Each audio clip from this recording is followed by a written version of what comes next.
Hey everyone, welcome back to Frostborn Finds. In this video, I've got something a little bit different this time. This time, I'm going to be going through some coins. My parents have been setting aside just pretty much any coins that they can come across. And they've got a bunch of quarters here, as you can see.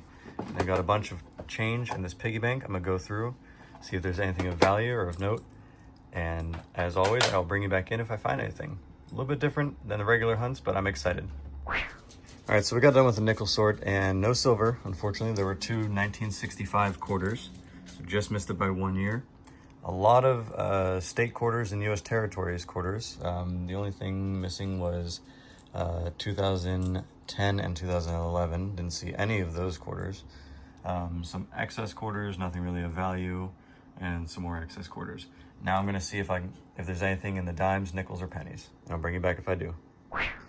All right, so I've just gotten the pennies, the nickels, and the dimes sorted into their own piles. I'm gonna start in the pennies because I know pennies, work my way to the dimes, and then work on nickels because I do love nickels, and I'm seeing what appears to be some older ones, so I'm keeping my fingers crossed that we got some goodies in here.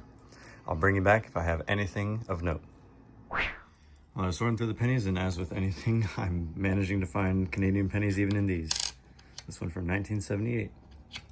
Pretty cool. We got a couple coppers already. We still got a lot of pennies to go through. I'll bring it back if we find anything else. All right, I'm a little excited because if you can see it right here, it's a nickel from 1950. And if we can get the Denverman mark, it's gonna be good. No Denver mint mark. That's okay. I don't think I have a 1950. I'll add it to the collection. And I've pretty much finished I have finished the pennies and the dimes. I'm gonna keep working on the nickels, see if I find anything else. And bring it back in if I do.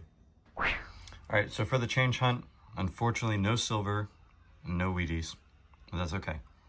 We still found two 1965 clad quarters. We found pennies and dimes from 2025, quite a few actually. A nice small stack of copper, two 2009 pennies, an older Canadian penny, and three nickels that I did not have in my collection so far. So we're gonna add those. Everything else, it is what it is I'm going to be going through my dad's collection of coins. And there's quite a bit. I am going to be going through my dad's collection of coins. Got a lot set out here in the bags and everything. Got some foreign coins over here. And I'm just very excited and I wanna dive right into it. So we're gonna do that. Just start from left, go to the right. And as with anything, I'll bring you back in as soon as we have some finds. So we've got 19 steel pennies from 1943. We got 10 Phillies, 5 Denvers, and 4 San Franciscos. I'm gonna check and see if any of these have any of the Ds have the bold doubled MM, and I'm gonna look for the double dyed obverse on the 43 Ps. And if I find any, we'll bring back. If not, we'll tackle the next bag. Figured I'd record this one because this one comes with a surprise when you dump it out.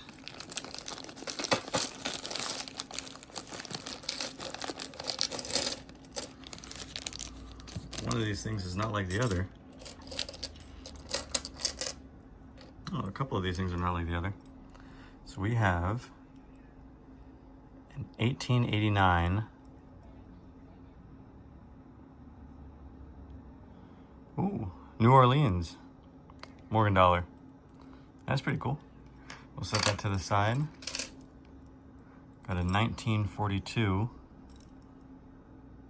half dollar. And we're gonna go through the Mercury dimes, quite a few here.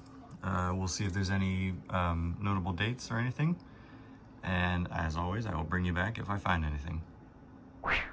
Okay, so I just got done with the sort for the Mercury dimes. There are 49 Mercury dimes total from 45, let's get this to focus, 45 down to 41. Nothing older, that's okay. There was one 56 Roosevelt in here and the 2 coins in the back. At the end of the video, I'll go through and make sure that there's no key dates or anything like that.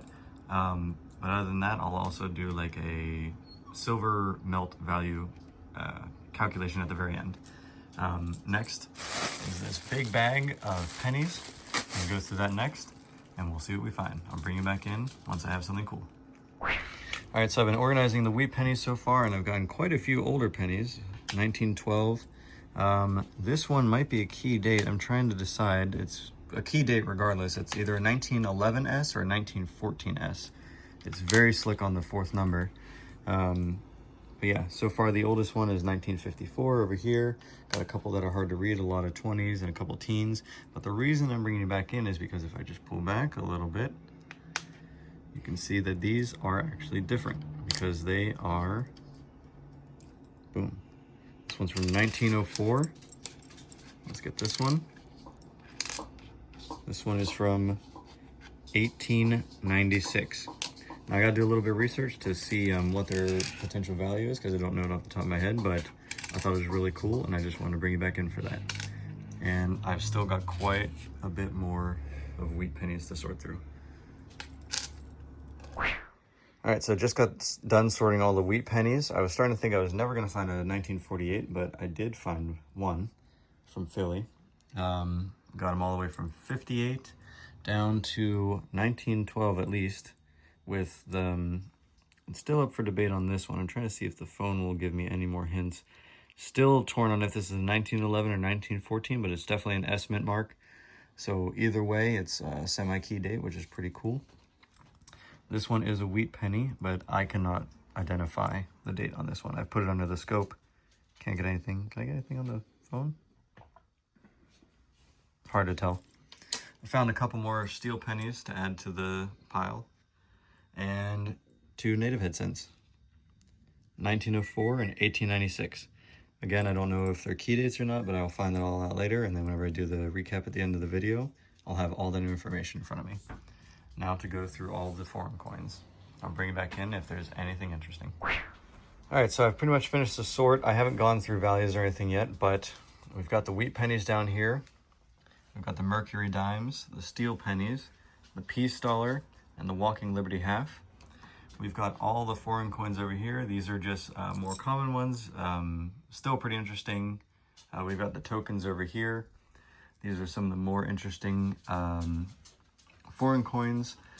These ones right here are aluminum, which is pretty cool. The euros, the 5 euros, are copper-plated steel. The colones from Costa Rica are actually stainless steel, which is pretty cool. We have this right here, which is a William McKinley commemorative coin. And this is actually from a world fair where he was assassinated. So it was made and presented and given out at the same place that he was assassinated at. He was assassinated after these were made, but it still happened. We have the UK pennies from King George V, and then later his son, King George VI. Got some variety with some Hong Kong coins up here. More Hong Kong right here, the Taiwanese coin. The UK Hong Kong coin from whenever they were still under British rule. Some Polish coins, an older coin. I'm trying to remember what this one is. I remember being pretty cool, if I can get to focus. Oh, this is a Belgian coin, which I thought was just neat. Another King George the Sixth. I think this one is, yeah, 1 cent, 1938. And that's pretty neat. This one also has a little bit of a story. This one went through a fire in my parents' house, and it just shows you what happens to a, what was it? I think it was 1987. Yeah, 1987 penny when it lives through a fire.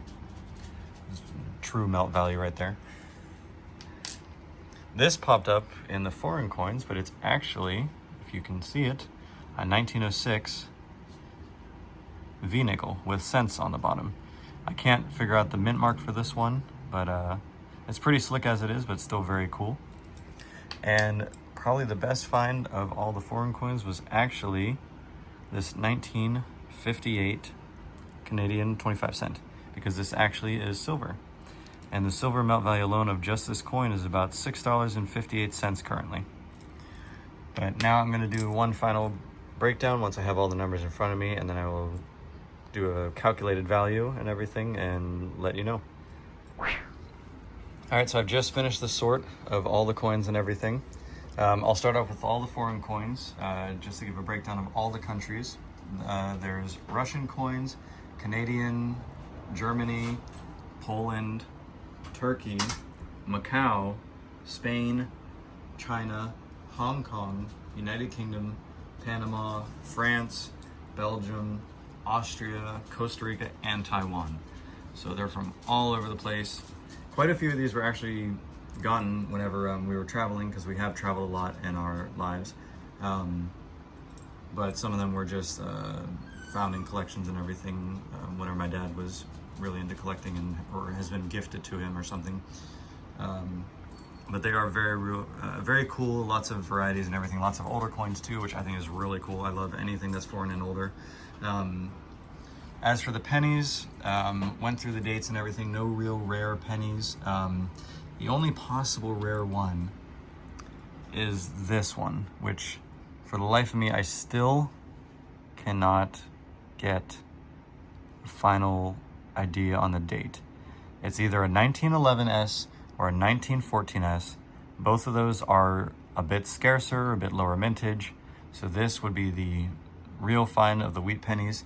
It's cool. I hopefully will be able to ID it someday. As for that, I mean, this is just a stack of wheat pennies, you know, like this is definitely a couple rolls worth at least. It's got every single wheat penny from 1958 to 1934 uninterrupted, with various mint marks and everything. Then from there, it jumps down to 1930, and it's 1929, 1926, 1924, then 1920 to 1918, 1914, 1913, 1912, and then, like I said, this is either 1911 or 1914, I don't know. This one, no idea on this one. Doesn't matter what way I face this, I can't figure out what the date is. Steel pennies, each mint mark, quite a few of each mint mark, which is really cool. The native head pennies, these are really cool, but they are more common dates. I've found out 1904 and 1896. Still really cool. I have, never found them in rolls, of course, because they're very hard to come by. These are super cool to me. A 1956 Roosevelt dime, which is pretty neat. So many Mercury dimes, 49 total, so almost a complete 50. 1945 to 1941. Again, no scarcer dates or anything, but still very cool to have nonetheless.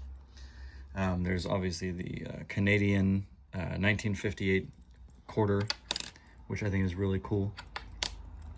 And then we have the $50 from 1942 and the Morgan dollar from 1889 from New Orleans, which I think is really, really cool.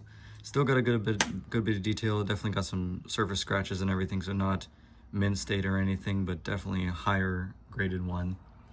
I did a little bit of valuation on this. As far as I can tell, for at least the quality it's in, it's about $75 to $90, which is pretty neat for this. A little bit harder to come by than more common dates, but still not like super duper rare. And let's see here. I also did a melt value for the silver because, there's a decent amount of silver right here. And I forgot there's a Liberty V nickel. This doesn't have any melt value, but still a very cool nickel to have. So for the Canadian 25 cent, it's $6.58 for just this, which is pretty impressive. The Roosevelt dime by itself is $3.53. The $50 by itself is $17.64 melt value. And you can see how big it is like compared to my finger. The Morgan dollar, again, if you're not going off of numismatic value and you just go off melt value, it's about $37.71. Now the 49 Mercury dimes altogether as of today's value for melt is $173.15. So all this silver right here, stuff that, keep in mind, all this can fit in my hand. This is just shy of $240. Exact price, $238.61 melt value. All that could fit in my hand. That's pretty impressive. That's why I love collecting silver and finding silver. A really fun and enjoyable search through my dad's collection. It's been really amazing. I've been having a lot of fun going through it with him and everything and just seeing what's there. And yeah, oh, and I've got a couple Ike dollars here. which are pretty cool. I just like the larger coins. I already checked them for varieties. They don't have any of the varieties or anything. But yeah, if you enjoyed this video and you'd like to see more like collection hunts in the future, I'll see what I can do. Let me know in the comment below. Have you inherited a collection or something that you and found something really cool? Let me know down in the comments below. I appreciate you guys watching. Please like, share, and subscribe. And I will see you guys in the next video. So I just want to take the end of this video to say a very heartfelt thank you to my dad, who has been extremely supportive of this channel and of this hobby of mine of collecting coins. He has collected coins himself, as you've seen in this video, and I was very surprised, to say the least, when I finished going through his collection and he simply said, now you have to decide what to do with it, because it's yours. It really means the world to me to have been able to go through my dad's collection with him and for us to have shared that time together, because he was in the video, just not when it was recording. He was there with me going through the collection and everything, and I really appreciate it. And I just wanted to say thank you, Dad, and I love you.